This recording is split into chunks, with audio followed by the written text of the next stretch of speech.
Hello and welcome. I'm Jay, and as you can see, we are back in Rumble. In this video, I'm going to go over all of the moves you learn at Yellow Belt. I'm going to go over how to do these moves and some of the mechanics involved with them. This is not a combo video. I'm not going to be going over how to string these moves together to form a more complicated attack. I am planning on doing that at a later date, just not in this video. This video is intended for beginners and for people who are looking to work on their consistency. The first belt, White Belt, or Pebble as it's called, is your first rank. If you look right there, you can see all the belts in order. White is on the bottom since it is first.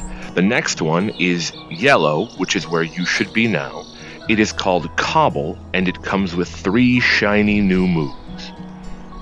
If you have ranked up, but you haven't unlocked your moves yet, you probably need to visit this little mailbox here. You pull this lever and a little token pops out. It looks sort of like a little dumbbell. You have to take it from here into Combat Study, over to the training board, and place it in this little slot right here. The tokens look like this. Once you put it in here, it'll unlock the moves on the board, and then you can use them in-game. I will go over all of the moves with you, so let's go to my preferred training area and begin. And here we are. In my previous video, The Basics of Rumble White Belt, I went over the 4 moves you have access to at that rank. To recap, they are Sprint, Spawn Disc, Spawn Pillar, and Straight. If you are having trouble with any of those moves, I will link that video in the description.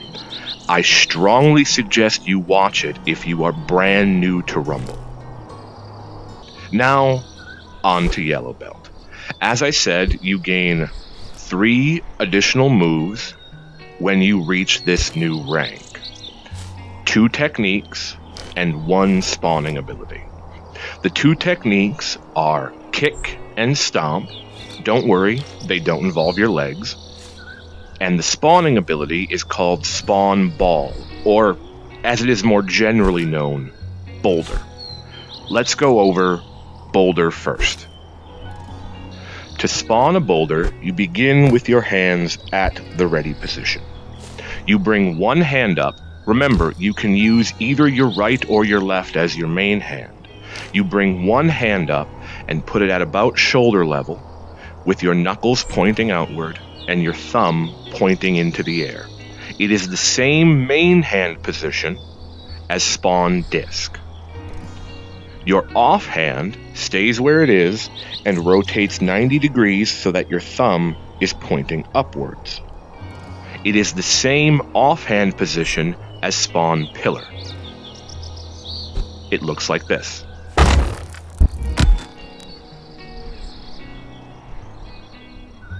You may or may not have to move your offhand from its original ready position up or downwards, depending upon how your ready position functions in relation to the headset. I don't have to, but you might. It's just something to keep in mind if you're having trouble spawning a boulder. You might have to move your offhand up or down a little bit in order to get it to spawn successfully. The next move is called Kick. Kick knocks a single stone object from the ground into the air. It works on every stone object, and you do not need to enter your ready position to do it. You only need to enter your ready position for spawning moves. No other move in the game besides spawning moves requires you to enter your ready position. To do a kick, you take your offhand and you put it up by your head. Your thumb should be pointing back over your shoulder, and your palm should be pointing inward. It is the same hand positioning as Straight. Your main hand should come down your arm at a 45-degree angle. You just saw me do the move. Lock your wrist so that your hand stays at that same 45-degree angle. Your fingers should be pointing down at the ground at that 45-degree angle. Don't do this. Don't do that. This isn't kick. This isn't kick. It's that. Please note that the order you move your hands doesn't matter. You do not need to put your off hand up first. You can move both your hands at the same time. You can put your main hand down first. As long as you end up in the proper position, your moves should work. So find what is comfortable for you and work on that. Before we move on to Stomp, I would like to go over one additional mechanic of kick. It does more than just knock objects into the air. One of the things that it does is it ungrounds or frees objects. You'll note on this pillar that there's a dark ring on the bottom. That means that it is grounded, it is stuck to the ground. If I straight it will travel along the ground because it is stuck there. If I kick an object, you'll see that that dark ring is now gone. This means that it's free.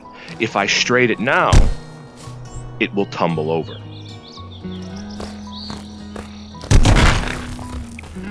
In some instances, it is more useful for an object to be free, and in others, it is better to leave them grounded. There are upsides and downsides to each option. This is a basics tutorial, so I'm not going to go over all of them. That is something for a combo video later on. Just know that as of Yellow Belt, you have the access to the ability to free objects from their earthly bonds. You also have the ability to reground them, which leads nicely into our last move. As you have heard, that last move is called Stomp. It is the last move you gain access to at Yellow Belt. You do not need to enter your ready position to do it. The move is very simple. All you do is lock your wrists and point both your arms at the ground at a roughly 45-degree angle. Your knuckles should be pointed down and both of your thumbs should be pointed upward. It looks like this. Now, as I said, Stomp has the ability to ground objects. So if I spawn a pillar, it is grounded. If I kick it, now it is free. If I stomp, you'll see a cloud of dust and the dark circle is back. Now it is regrounded and will stick to the ground as I utilize it. The last thing to note about Stomp is that it kills all momentum. So if there is an object flying at you or an object flying away from you, and you stomp at the right time, it will kill all forward momentum and the object will immediately go down. When it hits the ground, it will enter the grounded state.